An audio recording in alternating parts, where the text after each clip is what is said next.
Deze opname is voor de 5e zondag van Pasen. De Heer zij met u en met uw geest. We lezen uit het heilige evangelie van onze Heer Jezus Christus volgens Johannes. Lof zij u, Christus. In die tijd zei Jezus tot zijn leerlingen: Ik ben de ware wijnstok en mijn Vader is de wijnbouwer. Elke rank aan mij die geen vrucht draagt, snijdt hij af, en elke die wel vrucht draagt, zuivert hij, opdat zij meer vrucht mag dragen. Gij zijt al rein, dankzij het woord dat ik tot u gesproken heb.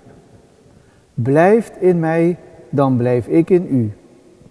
Zoals de rank geen vrucht kan dragen uit zichzelf, maar alleen als zij blijft aan de wijnstok, zo gij evenmin als ge niet blijft in mij. Ik ben de wijnstok, gij de ranken. Wie in mij blijft, terwijl ik blijf in hem, die draagt veel vrucht. Want los van mij kunt gij niets. Als iemand niet in mij blijft, wordt hij weggeworpen als rank en verdord.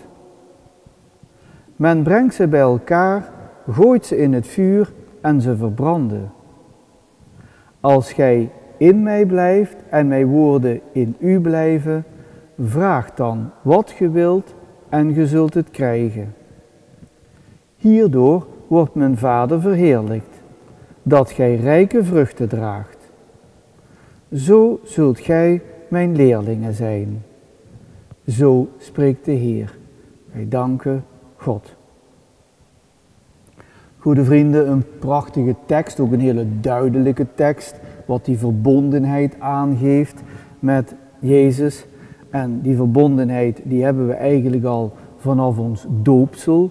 En dan is het mooie wat Jezus zegt: gij zijt al rein, je bent al rein. Dus daarmee neemt hij eigenlijk alle angst van de ontmoeting met hem, die neemt hij weg.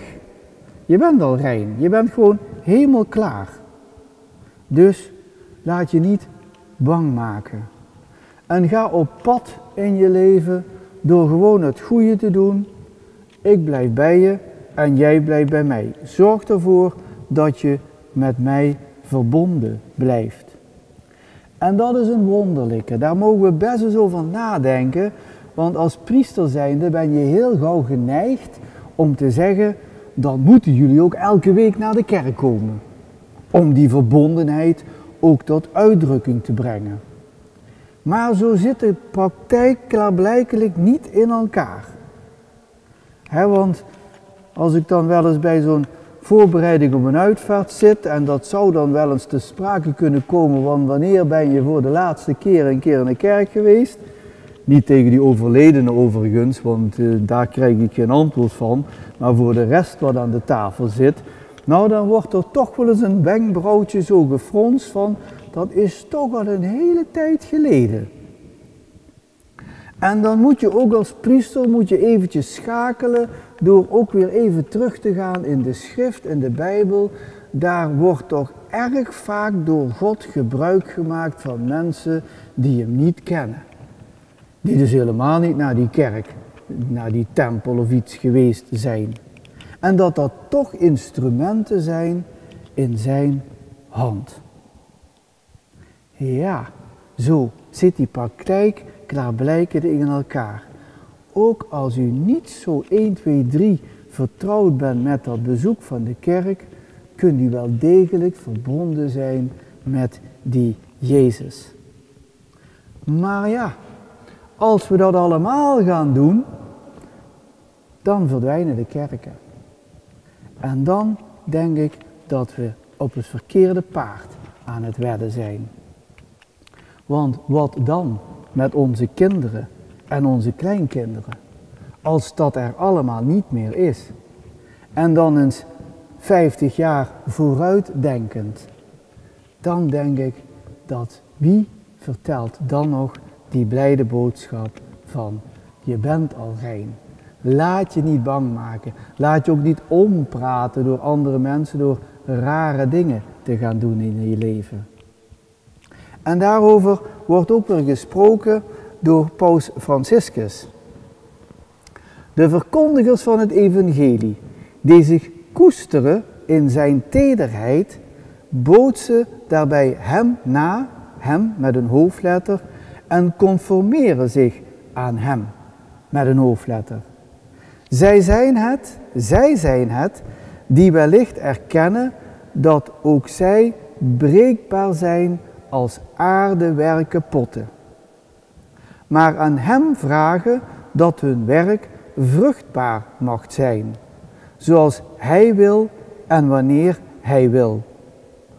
De mysterieuze vruchtbaarheid van de missie bestaat niet uit onze bedoelingen, onze methodes, onze inspanningen en onze initiatieven. Maar deze berust nu juist bij deze duizeling, dubbele punt, de duizeling die men gewaar wordt bij het horen van de woorden van Jezus, wanneer hij zegt: zonder mij kunnen jullie niets doen. En daarop volgt dan een heel mooi gebed van Hildegard van Bingen, en dat wil ik u echt niet onthouden. Dat gaat zo: alles doordringt u, de hoogte, de diepte en iedere afgrond. U bouwt en bindt alles samen. Door u druipen de wolken, door u waaien de winden, door u brengt het harde gesteente water, stromen de beekjes en spruit het frisse groen uit de aarde. U leidt ook de geest, die uw onderricht indringt naar de wijde wereld. Gij blaast haar wijsheid in en met de wijsheid de vreugde. Amen.